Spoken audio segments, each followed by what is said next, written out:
Hello student, मैं हूं अरशद खान और आज हम 11th फिजिक्स के चैप्टर नंबर सेकंड मात्रक एवं मापन यूनिट एवं मेजरमेंट के फिफ्थ लेक्चर में पूरक राशियां सप्लीमेंट्री क्वांटिटीज के बारे में पढ़ेंगे। तो एसआई पद्धति में दो पूरक राशियां हैं जिनके बारे में आपको पहले भी बता चुका हूं, लेकिन आज थोड़ा डिटेल में बात करेंगे। तो पहली राशि है समतल कोण प्लेन एंगल और दूसरी राशि है ठोस या घन कोण सॉलिड एंगल। समतल कोण के लिए एसआई पद्धति में मात्रक प्रयुक्त किया जाता है रेडियन, जो कि हम समतल कोण को सामान्यतः डिग्री में भी मापते हैं, लेकिन एसआई पद्धति का मात्रक क्या है? रेडियन। और सिंबल क्या लिखेंगे हम? RAD, red. ठोस कोण या घन कोण के लिए एसआई पद्धति का मात्रक है स्टेरेडियन और सिंबल लिखेंगे हम SR। अब ये क्या होते हैं कोण और ठोस कोण, इसको थोड़ा सा समझते हैं।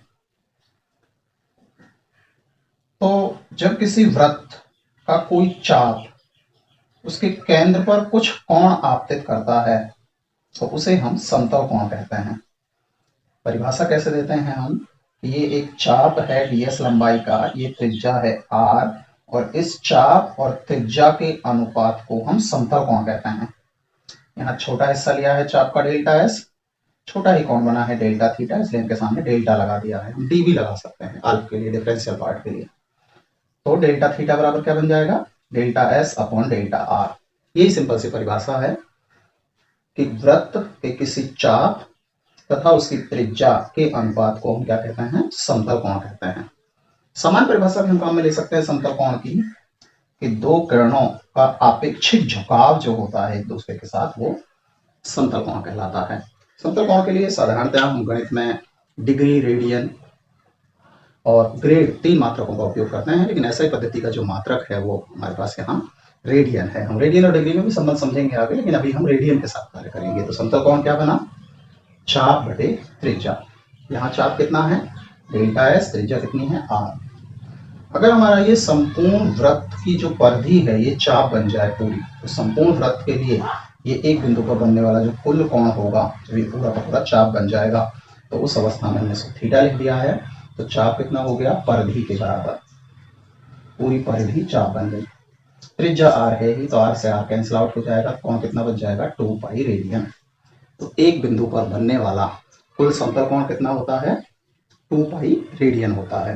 अगर इसी को डिग्री में समझें तो हम इजीली इस प्रकार से इसे 4 भागों में विभाजित कर सकते हैं। तो ये कोण समकोण है 90 डिग्री, ये भी 90 डिग्री, 90 डिग्री, 90 डिग्री, टोटल बन जाता है ये 90 डिग्री के 4 कोण, यानी कि 360 डिग्री। तो एक बिंदु पर बनने वाला कोण रेडियन में कितना होता है? 2 पाई, और डिग्रीज में कितना होता है? 360 डिग्री। हम लिख सकते हैं 360 डिग्री बराबर 2 पाई रेडियन। अगर 2 को कैंसिल आउट कर दें तो हम यहाँ लिख सकते हैं कि पाई रेडियन, रेडियन के लिए सिंबल भी काम में लेते हैं, बराबर 180 डिग्री। ये मैथमेटिक्स में काम में लेते हैं, फिजिक्स के अंदर हम ऐसे ही लिखेंगे, पाई रेडियन बराबर 180 डिग्री। इस संबंध को आगे और समझेंगे। तो एक बिंदु पर बनने वाला कुल समतल कोण कितना होता है? 360 डिग्री या 2 पाई रेडियन के बराबर होता है। अब बात करते हैं पहले एक घन कोण है ठोस कोण की, फिर इस संबंध पर लौटेंगे।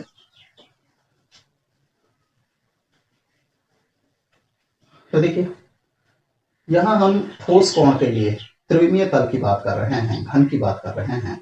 तो त्रिविमीय तल में जो ये अक्षांश क्षेत्रफल बनाया है, इस किसी गोले का एक छोटा हिस्सा कट किया है, गोले में से एक भाग कट किया है, और ये गोले की प्रत्येक त्रिज्या है।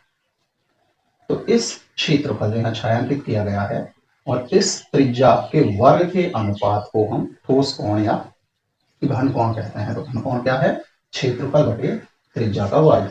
इसका मात्रक स्टेरेडियन प्रयुक्त किया जाता है सूत्र के रूप में। यहाँ हमने अभी अल्प भाग लिया है, तो डी क्षेत्रफल, और अल्प कोण बन गया डी ओमेगा या डी ओमेगा। तो डी ओमेगा बराबर d a upon r square. अगर हम संपूर्ण पार्ट की बात करें तो त्रिविमीय तल में संपूर्ण गोला बन जाएगा, और गोले का पृष्ठीय क्षेत्रफल 4 पाई आर स्क्वायर होता है। नीचे त्रिज्या का वर्ग आर स्क्वायर बन ही जाता है, आर स्क्वायर से आर स्क्वायर कैंसिल आउट हो जाएगा। तो एक बिंदु पर बनने वाला कुल ठोस कोण जो है वो 4 पाई स्टेरेडियन के बराबर होगा। इसका डिग्री से कोई लेना देना नहीं है, क्योंकि डिग्री जो है वो समतल कोण का मात्रक था। यहाँ इसका मात्रक एक ही प्रयुक्त करेंगे हम, और क्या प्रयुक्त करेंगे, स्टेरेडियन। अब बात करें अगर हम एक रेडियन और एक डिग्री की, तो उन्हें कैसे परिभाषित कर सकते हैं। तो देखिए, जब इस क्षेत्रफल का संख्यात्मक मान त्रिज्या के वर्ग के बराबर हो जाए, यानी क्षेत्रफल और त्रिज्या बराबर हो जाए, तो ये दोनों एक दूसरे से कैंसिल आउट हो जाएंगे और एक डिग्री बन स्टेरेडियन बन जाएगा। या फिर हम इस तरह से कह सकते हैं कि जब क्षेत्रफल का मान इकाई हो 1 मीटर स्क्वायर हो और आर स्क्वायर भी 1 मीटर स्क्वायर हो, यानी कि त्रिज्या आर 1 मीटर हो, तो एक ऐसा गोला जिसकी त्रिज्या 1 मीटर है, उसके ऊपर लिया गया 1 वर्ग मीटर स्क्वायर क्षेत्रफल, उसके केंद्र पर एक स्टेरेडियन का ठोस कोण बनाता है। ठीक इसी प्रकार अगर हम समतल कोण के लिए देखें, तो चाप की लंबाई और त्रिज्या की लंबाई एक दूसरे के समान हो जाएं, तो हमारा जो समतल कोण है वो एक रेडियन बन जाएगा। इसी को हम दूसरी तरह से कह सकते हैं कि जब चाप की लंबाई 1 मीटर हो और त्रिज्या की लंबाई भी 1 मीटर हो, उस अवस्था में हमारा कोण एक रेडियन मिलेगा। परिभाषा कैसे बना सकते हैं, 1 मीटर त्रिज्या वाले वृत्त के केंद्र पर 1 मीटर की चाप द्वारा आपतित किया गया या बनाया गया कोण जो है वो एक रेडियन कहलाता है। तो ये थी हमारी एक रेडियन और एक स्टेरेडियन की परिभाषा। ठोस कोण या सॉलिड एंगल को सामान्य रूप से समझने के लिए हम एक पैरासूट का एग्जांपल ले सकते हैं कि जब पैरासूट की रस्सियां एक दूसरे के बीच में जो त्रिविमीय तल में कोण बनाएंगी, वो हमारा ठोस कोण होगा। या हम छाते का एग्जांपल ले सकते हैं कि छाते की जो तानें होंगी, वो तान जिस बिंदु पर मिलेंगी, वहां जो कोण आपतित करेंगी वो ठोस कोण होगा, त्रिविमीय तल में होगा, इसलिए इसे घन कोण भी कहते हैं।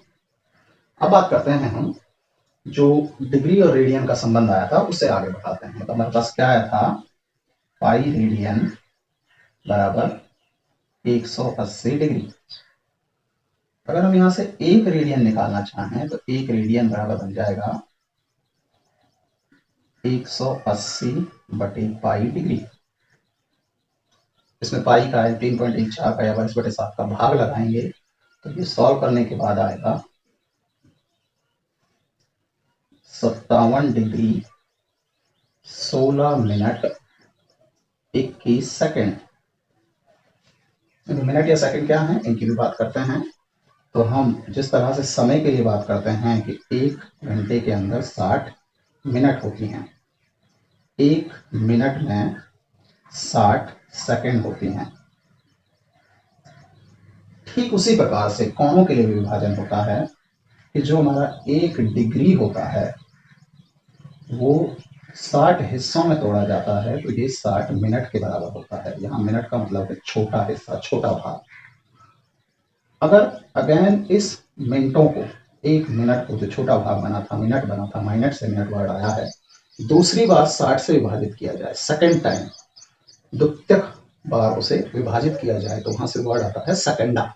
सेकंडा को हम शॉर्ट में कहते हैं सेकंड। तो 1 मिनट के अंदर 60 सेकंड होते हैं। हम इस मिनट को कला भी कह सकते हैं। तो एक कला में 60 जो है वो विकला, इस सेकंड को विकला कहते हैं, विकला होते हैं। सिमिलरली अगर हम एक सेकंड को पुनः 60 भागों में विभाजित करें, तो वो कहलाता है इसका टर्सरा पार्ट, थर्ड पार्ट, ऐसे क्वार्टा, पेंटा, हेक्सा चलते रहते हैं। लेकिन हमें यहाँ तक रखना है 1 डिग्री बराबर 60 मिनट और 1 मिनट बराबर 60 सेकंड। तो आगे बढ़ते हैं कि अगर हम इसको पूरी तरह से डिवाइड करें, तो ये 57 डिग्री 16 मिनट 21 सेकंड के बराबर आता है, जिसे लगभग में हम पॉइंट में लिख सकते हैं कि 57.3 डिग्री के लगभग बराबर होता है। इसका मान था 1 रेडियन का मान, या तो आप पूरा याद कर सकते हैं 57 डिग्री 16 मिनट 21 सेकंड, या लगभग में याद कर सकते हैं 57.3 डिग्री। अब इसकी रिवर्स बात करते हैं कि हम इसे ऐसे भी लिख सकते हैं कि 180 डिग्री जो है वो बराबर है पाई रेडियन के। तो 1 डिग्री बराबर हो जाएगा पाई बटे 180 रेडियन के। इसे पाई का मान 3.14 रख के सॉल्व करेंगे, तो ये लगभग में आएगा 1.3 7 4 गुणा 10 की घात -2 रेडियन। हमें पता है कि 1 डिग्री बराबर होता है 60 मिनट, तो 60 मिनट बराबर हो गया 1.74 गुणा 10 की घात -2 रेडियन। तो 1 मिनट बराबर कितना हो जाएगा? 1.74 बटे 60 गुणा 10 की घात -2 रेडियन। इसे सॉल्व करेंगे तो ये लगभग आएगा 2.91 गुणा 10 की घात -4 रेडियन।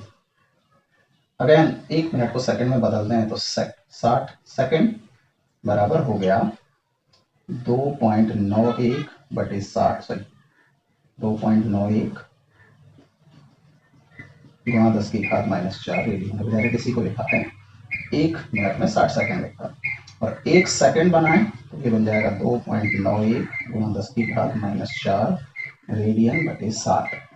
इसे सॉल्व करेंगे तो ये लगभग में आएगा 4.85 गुणा 10 की घात -6 रेडियन। आप इसे याद कर सकते हैं, प्रत्येक को याद करने की जरूरत नहीं है, गणना कर सकते हैं, लेकिन इसे आप याद कर सकते हैं। इसे रिवर्स में ले जाना थोड़ा इजी रहता है, क्योंकि गुणनफल जो है वो भागफल की तुलना में थोड़ा जल्दी हो जाता है। तो 1 सेकंड 4.85 गुणा 10 की घात -6 रेडियन है। 1 मिनट बनाना है तो 60 का गुणा कर देंगे, 2.91 गुणा 10 की घात -4 रेडियन आ जाएगा। 1 डिग्री बनाना है तो 60 का गुणा कर देंगे तो ये 1.74 गुणा 10 की घात -2 रेडियन आ जाएगा। लेकिन प्रत्येक मान को याद करने की आवश्यकता नहीं है, आप वैसे तो किसी से काम चला सकते हैं कि 180 डिग्री बराबर पाई रेडियन, जो हमने अभी निकाला था डिग्री और रेडियन का संबंध, या फिर आप इसे भी याद कर सकते हैं कि 1 सेकंड बराबर 4.85 गुणा 10 की घात -6 रेडियन। तो ये था हमारे पास पूरक राशियों के बारे में कुछ जानकारी। पूरक राशि हमने पहले भी नाम सुन लिया था 2 क्लासेज में, लेकिन आज हमने थोड़ा विस्तृत जानकारी इनके बारे में प्राप्त की है। उम्मीद करते हैं कि आपको समझ आई होगी। धन्यवाद।